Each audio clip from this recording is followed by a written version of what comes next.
मेरा नाम नंदिनी है। मेरे ससुराल वाले मुझ पर बच्चा पैदा करने के लिए दबाव बना रहे थे, लेकिन मुझे शुरू से ही बच्चों का शौक नहीं था। मैं खुली सोच रखने वाली लड़की थी। मैं चाहती थी कि मेरी शादी भी किसी ऐसे ससुराल में हो जहां पर मुझे फुल आज़ादी दी जाए, मुझे गृहस्थी में न उलझाया जाए, मगर मेरे ससुराल में आने के बाद मुझे घर का सारा काम करना पड़ता। शादी को 1 महीना ही गुजरा कि ससुराल में सबने शोर मचाना शुरू कर दिया कि बहू खुशखबरी कब सुना रही हो। ये बात मुझे बिल्कुल भी पसंद नहीं आती थी, मगर मैं बड़ी मुश्किल से खुद पर कंट्रोल करती। कुछ समय गुजरने के बाद मेरे पति को भी बच्चे की चाहत जागने लगी, तो उन्होंने भी मुझ पर दबाव बनाना शुरू कर दिया कि मुझे बच्चा चाहिए। एक दिन मेरी सास की बहुत ज़्यादा तबीयत खराब हो गई।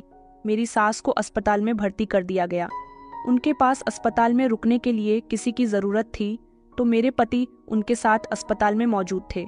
मेरी एक ही नंद थी, उसका पति मर गया और वो अपने 10 महीने के बेटे को लेकर हमारे घर अपनी माँ की बीमारी की खबर सुनकर आ गई थी, तो उससे भी रहा न गया, तो वो भी अपनी माँ के पास अस्पताल चली गई और अपने 10 महीने के बेटे को मेरे हवाले कर गई।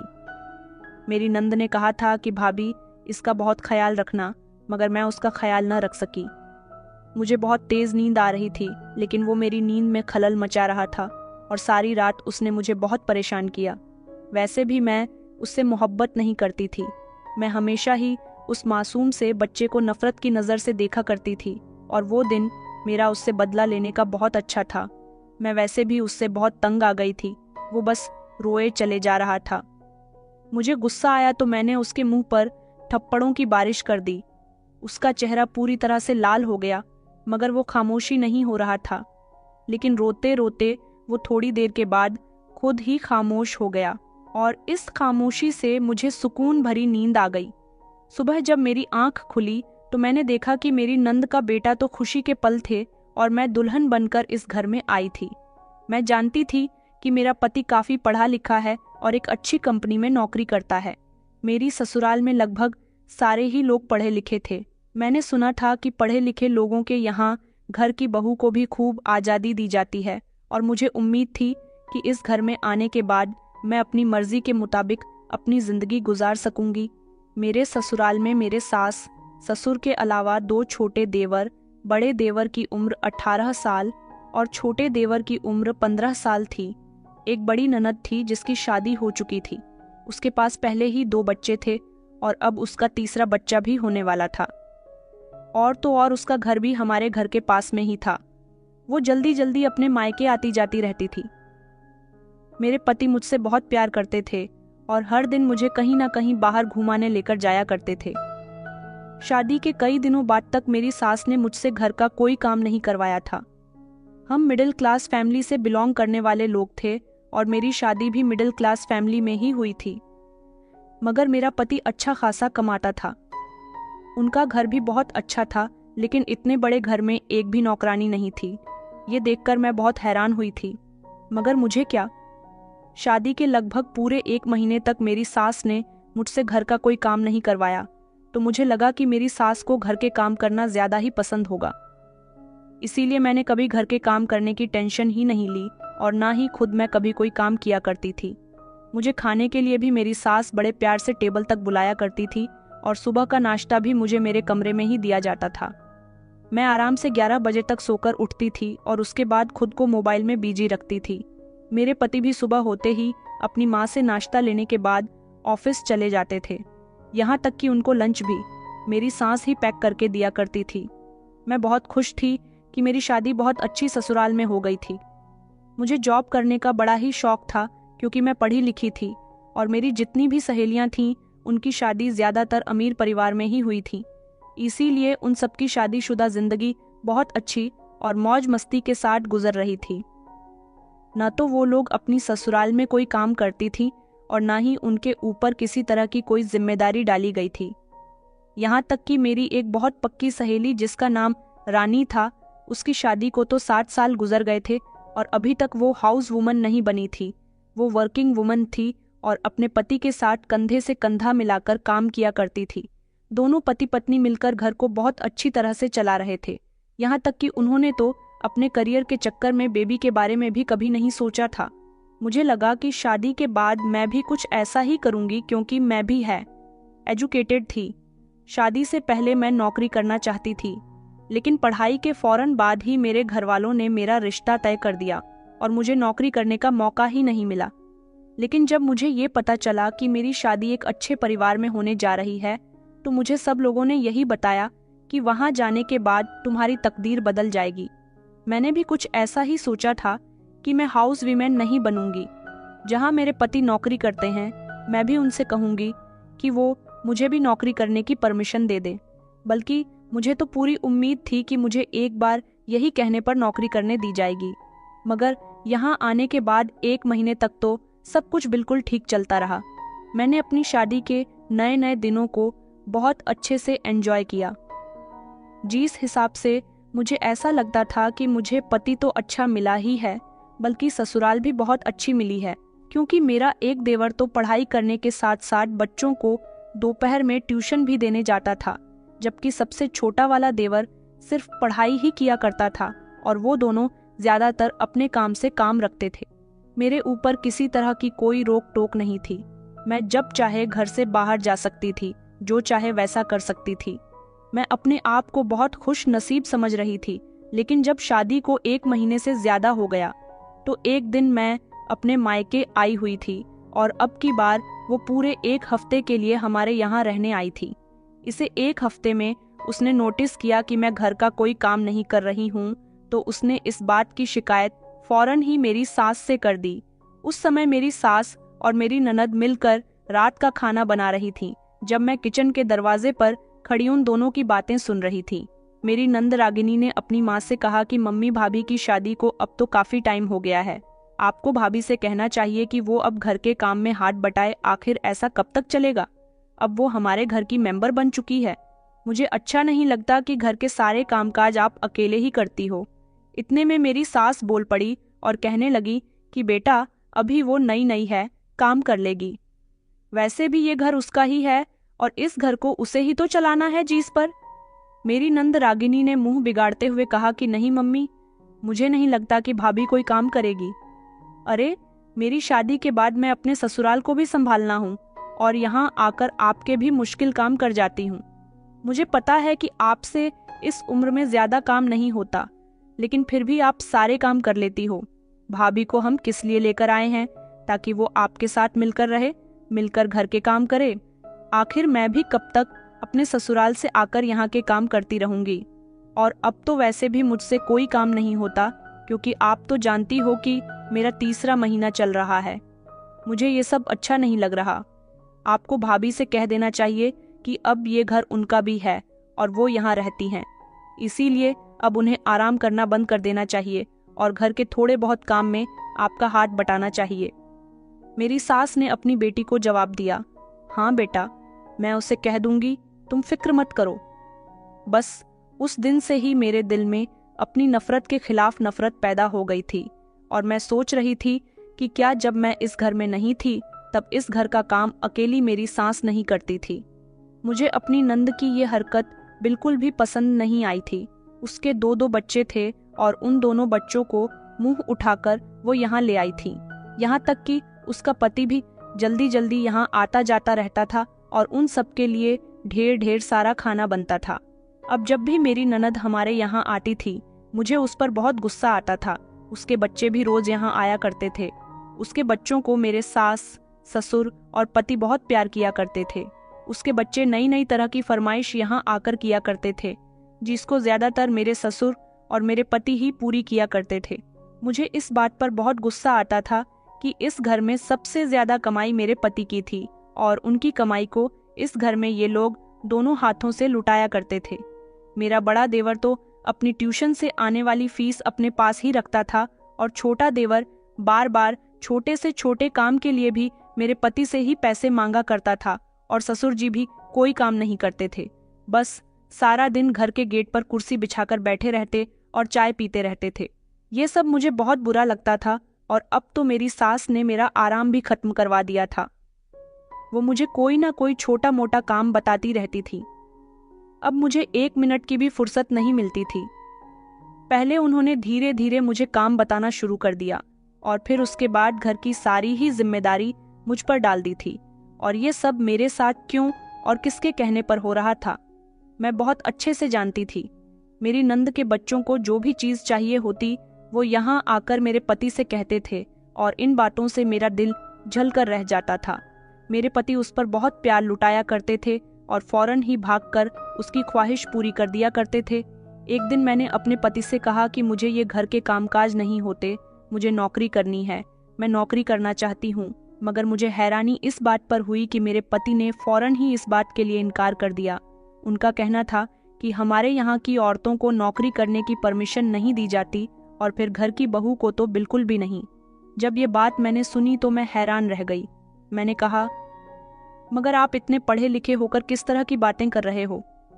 क्या औरतों को नौकरी करने की इजाजत नहीं? आखिर आपके परिवार में ऐसा क्यों है? मैं तेज आवाज में अपने पति से बात कर रही थी तो उन्होंने कहा कि ये क्या बदतमीजी है। तुम्हारी आवाज कमरे से बाहर नहीं जानी चाहिए, क्योंकि तुम बेफिजूल की बात पर अपनी आवाज ऊंची कर रही हो। मैंने तुमसे मना कर दिया तो कर दिया, वैसे भी तुम घर का कोई काम नहीं करती। मैं नहीं चाहता कि तुम नौकरी करने के बाद बिल्कुल ही घर पर ध्यान देना बंद कर दो। मुझे अपने पति की ये बात बहुत बुरी लगी थी। मैं उनसे आगे कुछ कहने वाली थी, मगर वो गुस्से में कमरे से निकलकर चले गए। अब मेरा ज्यादातर मूड खराब रहने लगा था, क्योंकि घर का ज्यादातर काम मुझे ही करना पड़ता था।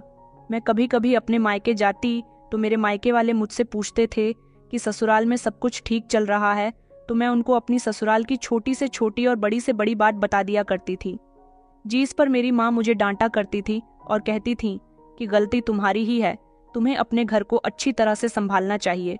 मुझे बुरा लगता था कि मेरी मम्मी भी मेरे ससुराल वालों की ही साइड से बोलती थी, इसलिए मैंने अपने घर आना जाना भी कम कर दिया था। मेरी नंद की प्रेगनेंसी का अब टाइम पूरा होने वाला था और मेरी शादी को अभी थोड़ा ही तो समय हुआ था। मेरे घर में तो शोर मचना शुरू हो गया था। देवर भी कहते थे कि भाभी हमारे घर में कभी भी आएगा, हम कब चाचा बनेंगे, और ससुर जी कहते थे कि न जाने कब वो दिन होगा कि मैं अपने पोते के साथ खेला करूंगा। ये बातें सुनकर तो मैं अपनी आंखें ऊपर को चढ़ा लिया करती थी। मुझे उन लोगों की बातें सख्त बकवास लगने लगी थी। मेरे ससुराल में सभी लोग मेरी नंद के बच्चों से भी बहुत प्यार किया करते थे, और अब तीसरा बच्चा जो आने वाला था उसकी खुशी मेरी नंद के ससुराल से ज्यादा उसके मायके में मनाई जा रही थी। अब तो मेरी सास ज्यादातर आराम ही करती रहती थी। मुझे उन पर गुस्सा भी आता था।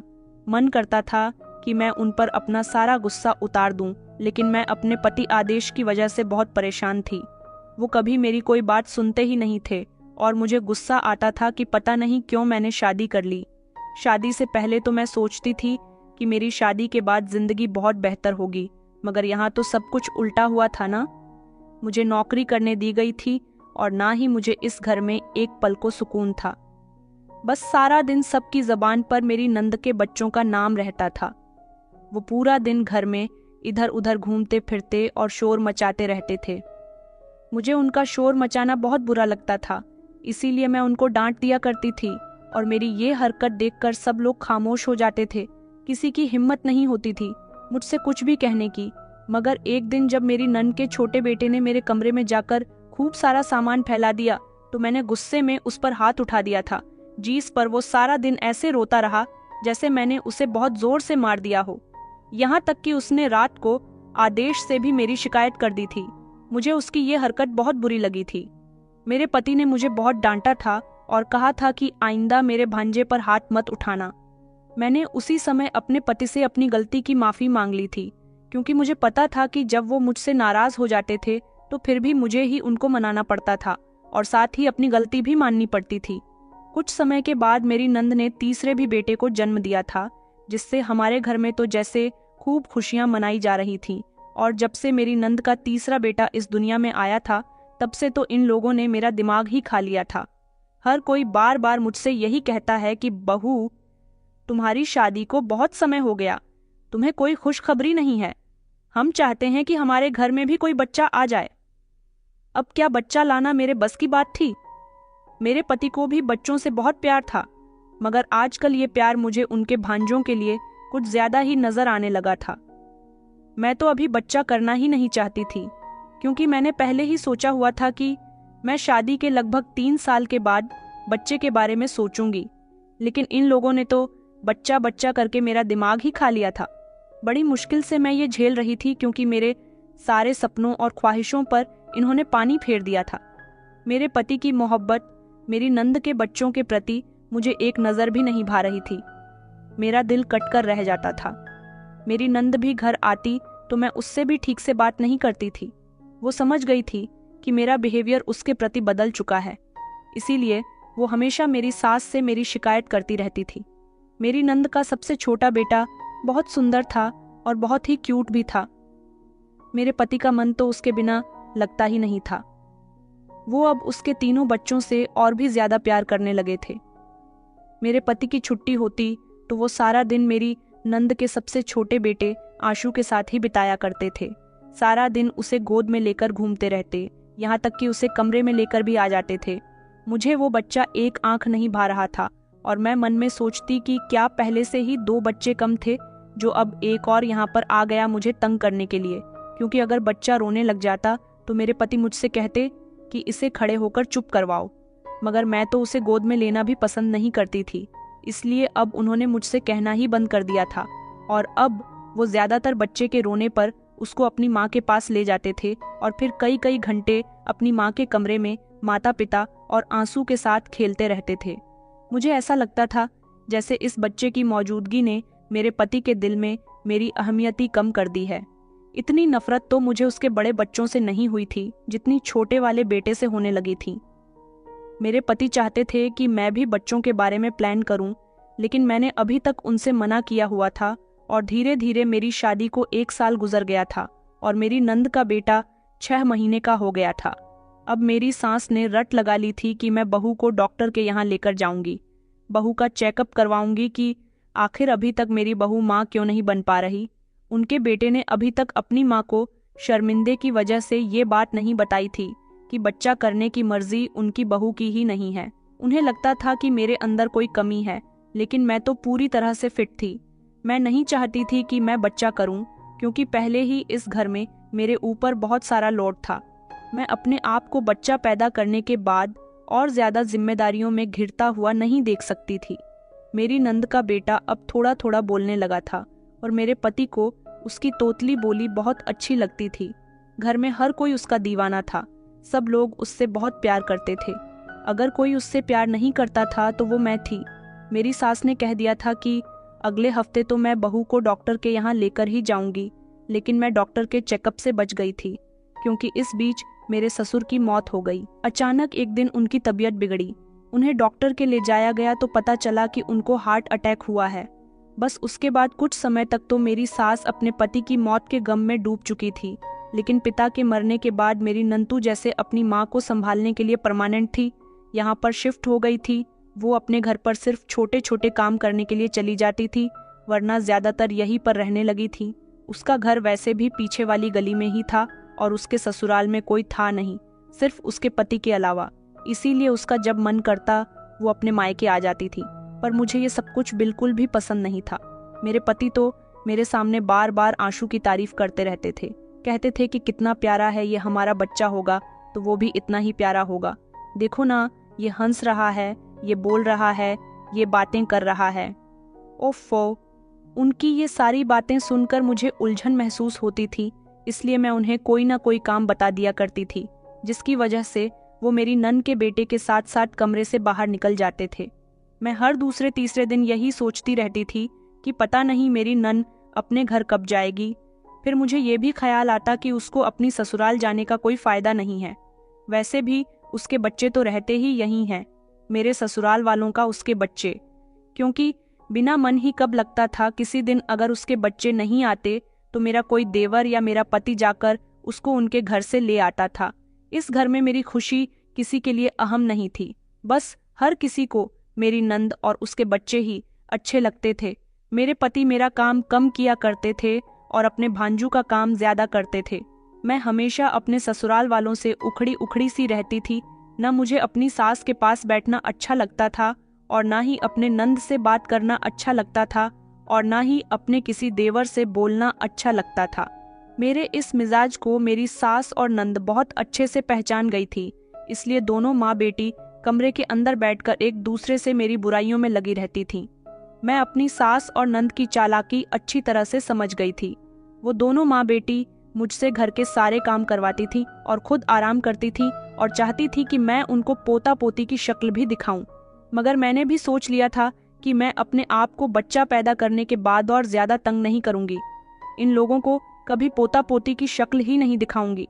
ये लोग अपने मकसद में कामयाब होना चाहते हैं, मगर मैं तो वही करूंगी जैसा मेरा मन करता है। और मेरी नंद बैठे बैठे खूब मेरे हाथ के खाने के मजे लिया करती थी। अब तो वो बस अपने छोटे बेटे को लेकर घर में इधर से उधर टहलती रहती थी।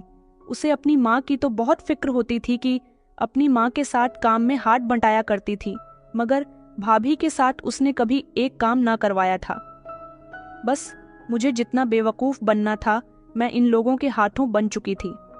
मैंने अपनी सास को साफ साफ बोल दिया था कि मैं अकेली घर का सारा काम नहीं कर सकती। आपकी बेटी भी अपना घर होते हुए सारा दिन यही पड़ी रहती है, इससे कहे कि ये भी घर के काम में हाथ बटाया करे। मेरी सास ने हैरानी से मुंह फाड़कर मुझे देखा और कहा कि नहीं बेटा, ऐसा नहीं है, तुम गलत समझ रही हो। उसके पास अभी छोटा बच्चा है।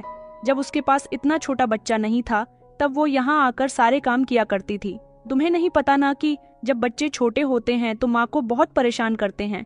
बस ऊपर वाला एक बार तुम्हें भी खुशी दिखा दे। काम का क्या है, वो तो हम सब मिल बांट कर ही लेंगे। मैं कौन सा लाचार होकर बिस्तर से लग गई हूँ। सास की बातें सुनकर मुझे शर्मिंदगी हुई थी। शायद मैं कुछ ज्यादा ही सोचने लग गई थी। मैंने भी मुस्कुराकर बात को टाल दिया और कहा कि मैं मजाक कर रही थी। मेरे पति मुझसे तब बहुत खुश हुआ करते थे जब मैं उनकी माँ और बहन के साथ नरमी से पेश आती थी। मुझे बच्चे बिल्कुल भी पसंद नहीं थे, और जब से मैं इस घर में आई थी और दिन रात अपनी नंद की बच्चों को देख रही थी तब से तो मुझे और भी ज्यादा बच्चों से नफरत हो गई थी। शादी के बाद तो मेरे हाल बुरे हो गए थे। मैं अपनी सहेलियों को देखा करती थी जो शादी के बाद भी अपनी जिंदगी को एंजॉय करती थी। एक मैं थी जो इस घर में आने के बाद दिन रात काम में लगी रहती थी। शुरू के दिन ही मुझे बहुत अच्छे लगे थे, लेकिन अब तो मुझे शादीशुदा जिंदगी में कोई एंजॉयमेंट आती ही नहीं थी। मैं चाहती थी कि काश मुझे मेरी मर्जी के मुताबिक कपड़े पहनने दिए जाए और मेरे पति हर हफ्ते मुझे बाहर घुमाने लेकर जाया करे, मगर ये सब कुछ शुरू नहीं हुआ था। अब मेरे ससुराल वालों का कहना था कि तुम पुरानी हो चुकी हो, अब ज्यादातर गृहस्थी पर ध्यान दिया करो। लेकिन मैं ऐसा बिल्कुल भी नहीं करना चाहती थी। पता नहीं इस घर पर मेरा राज कब होगा। मैं हमेशा यही सोचती रहती थी, और मेरे पति थे कि मेरे काबू में ही नहीं थे। वो हमेशा अपने घर वालों की ही सुनते थे और उनका ही कहना मानते थे। अब तो मेरी नन के बच्चे घर में बहुत ज्यादा शोर मचाते रहते थे, क्योंकि धीरे धीरे वो जितना बड़े होते जा रहे थे घर में शोर ही शोर रहता था, और उनके शोर की वजह से मेरा झगड़ा मेरी नन से कई बार हो चुका था। वो हर बार झगड़े में यही कहती थी कि मैं यहाँ से नहीं जाऊंगी। ये मेरा मायका है और मेरे भाइयों का घर है। जब तक मेरे भाई मुझे बुलाते रहेंगे तब तक मैं यहाँ आती रहूंगी। मुझे उसकी इस बात पर बहुत गुस्सा आता था कि वो कितने हक के साथ मेरे घर को अपना घर कहती थी। यहाँ जो हो रहा था इस सब को ही एक्सेप्ट करना मेरी किस्मत में लिखा था।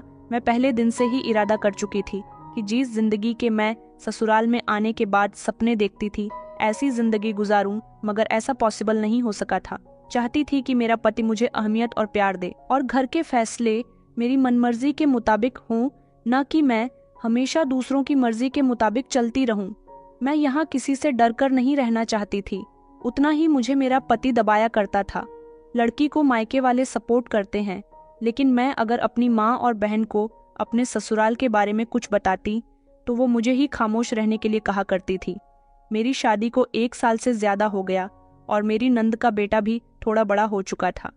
मेरी नंद भी अपने घर चली गई थी, लेकिन वो तो यहाँ आती जाती रहती ही थी, और उसके बच्चे तो ज्यादातर यही रहते थे जिनकी देखभाल मेरी सास और मेरे पति किया करते थे। अब तो मेरे पति भी मुझ पर बच्चे के लिए बहुत दबाव बना रहे थे, मगर मैं बच्चा नहीं चाहती थी। मैं उनको ये कहकर थक गई थी। तो मेरे पति ने कहा कि आखिर तुम चाहती क्या हो? हमारी शादी को 2 साल लग गया, क्या तुम्हें बच्चों से मोहब्बत नहीं? तुम माँ नहीं बनना चाहती? मैं अपने पति की इस बात पर खामोश रही, क्योंकि मैं उनको सच्चाई नहीं बताना चाहती थी। मैंने कहा कि ठीक है, मैं तैयार हूँ। इस बात पर मेरे पति खुश हुए थे कि मैं अब उनको पिता बनाने के लिए तैयार थी, मगर फिर भी काफ़ी समय तक ट्राई करने के बाद भी हम दोनों माता पिता नहीं बन पा रहे थे। मेरे पति ने मुझसे कई बार कहा कि तुम डॉक्टर के यहाँ जाकर चेकअप करवा लो, मगर मैंने हर बार डॉक्टर के यहाँ जाने का बहाना बना दिया। मैं तो इस बात पर खुश हुआ करती थी कि जैसा ये लोग चाहते हैं ऐसा अभी तक नहीं हो रहा। मैं अपनी जिंदगी को अभी भी बहुत सुकून से गुजार रही थी। मैंने देखा था कि मेरी नंद का बेटा बहुत रोया करता था और उसके रोने पर रागिनी परेशान हो जाती थी और उसको चुप करवाने के लिए वो परेशान हो जाती थी। मैंने देखा था कि वो सारी सारी रात अपने बेटे को जागकर इधर से उधर टहलती रहती थी, न ठीक से खाना खाती थी और न ही ठीक से अपने ऊपर ध्यान दे पा रही थी। मैं अपनी जिंदगी ऐसी नहीं करना चाहती थी, मगर अब तो ऊपर वाले की तरफ से ही देर थी।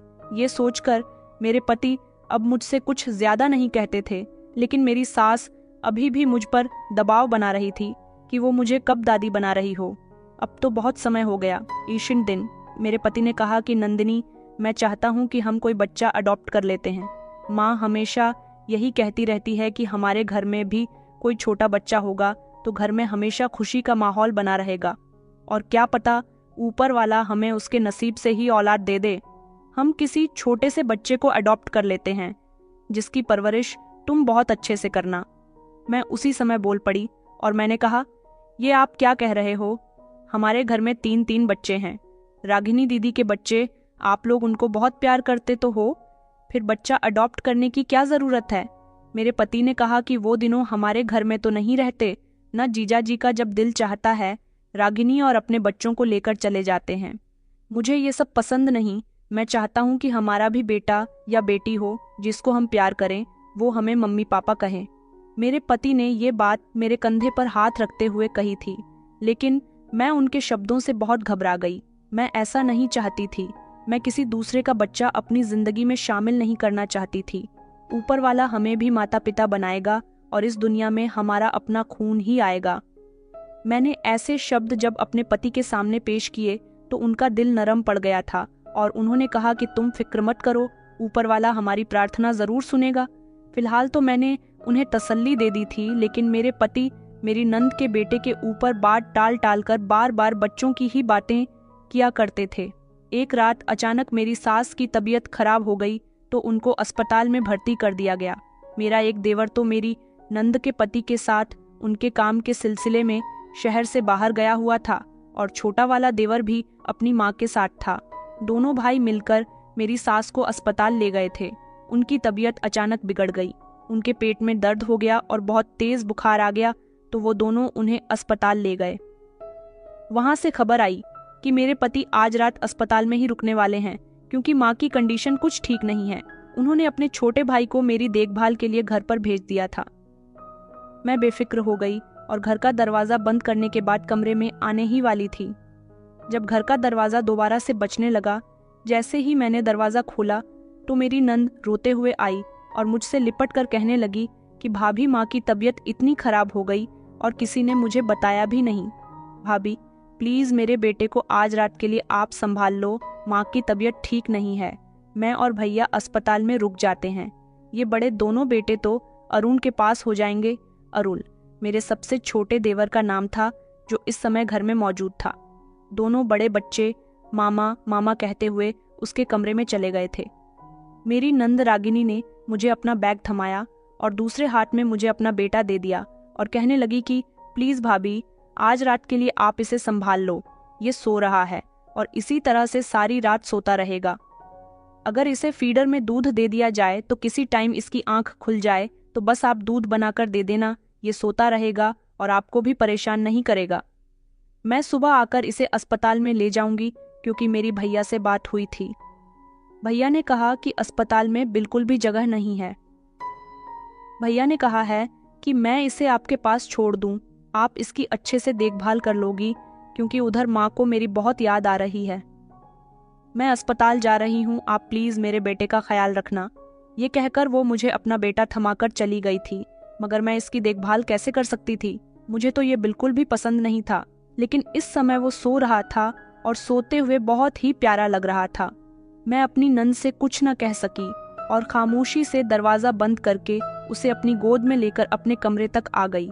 मैंने उसे धीमे से अपने बिस्तर पर लेटा दिया और खुद भी उसके बराबर में लेट गई। लेकिन अचानक रात बीच में वो उठकर रोने लगा और इतना ज्यादा चीखने लगा कि मैं तो उसके चीखने से घबरा गई। मेरी समझ नहीं आ रहा था कि उसे किस तरह से शांत कराऊं। मैं उसे शांत कराने की हर तरह से कोशिश कर रही थी। मुझे उसके रोने से उलझन महसूस हो रही थी।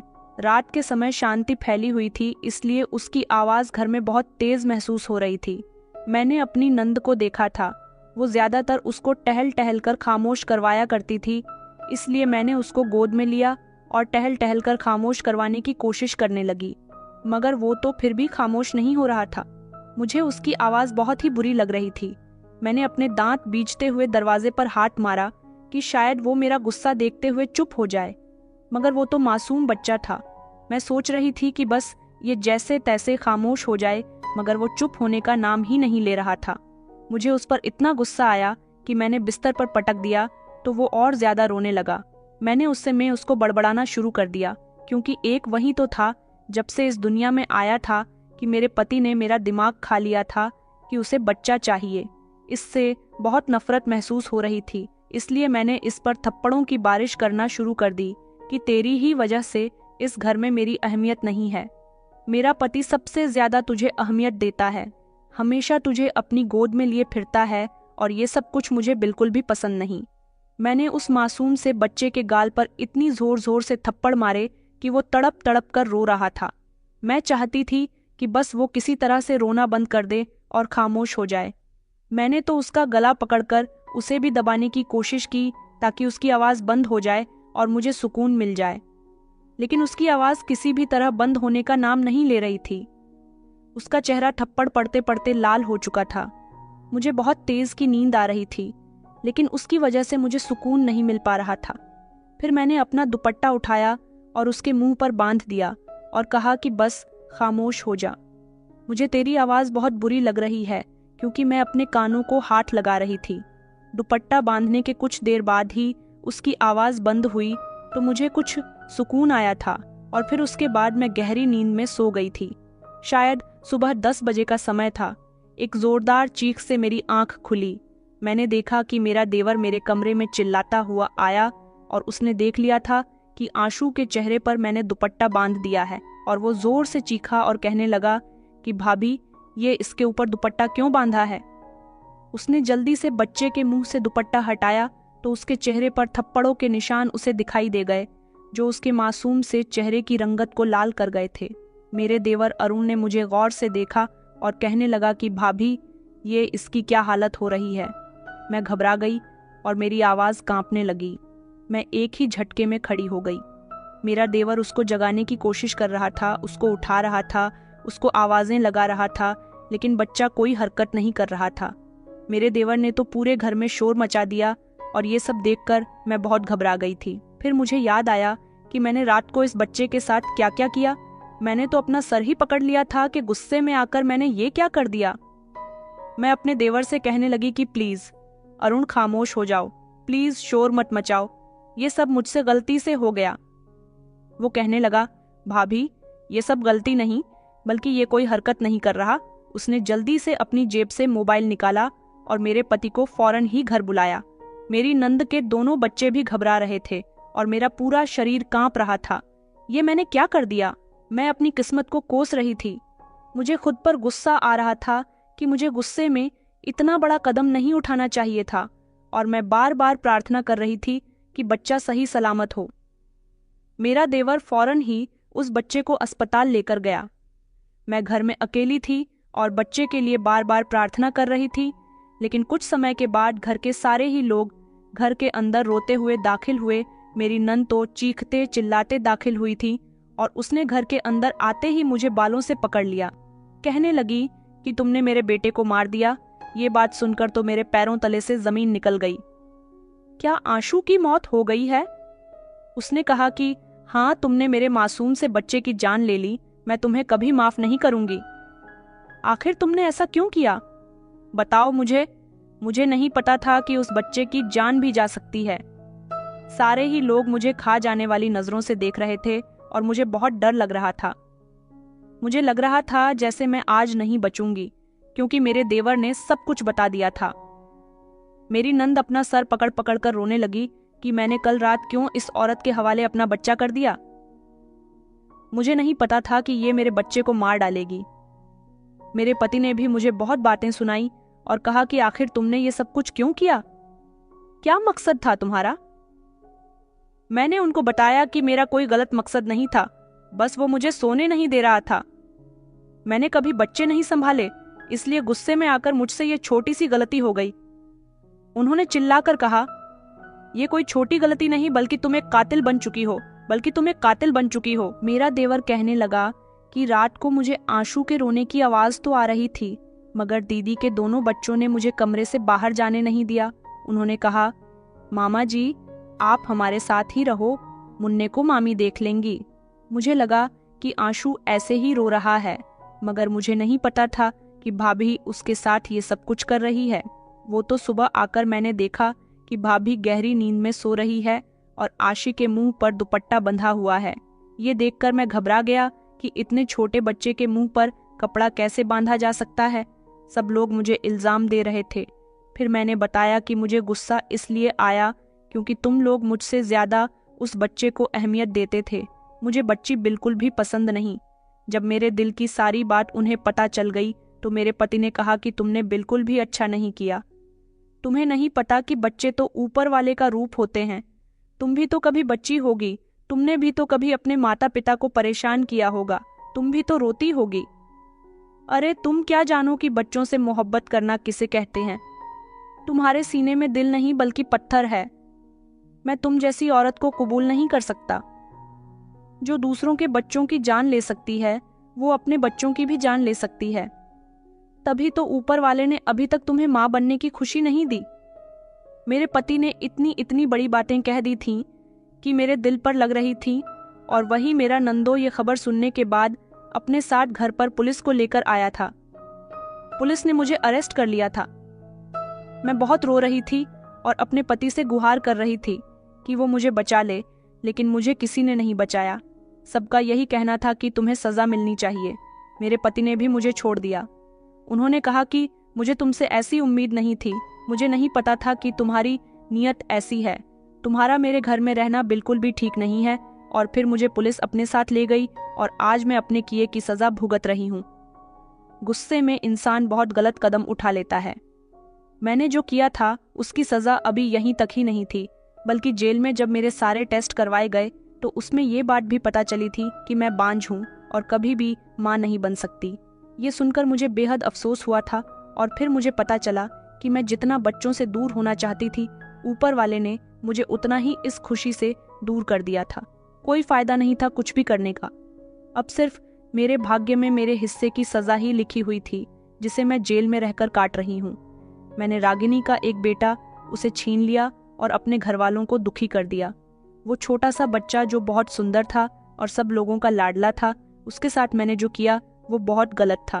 तो दोस्तों, उम्मीद करती हूँ आपको हमारी कहानी पसंद आई होगी। कहानी पसंद आई है तो वीडियो को लाइक और चैनल को सब्सक्राइब करें। धन्यवाद।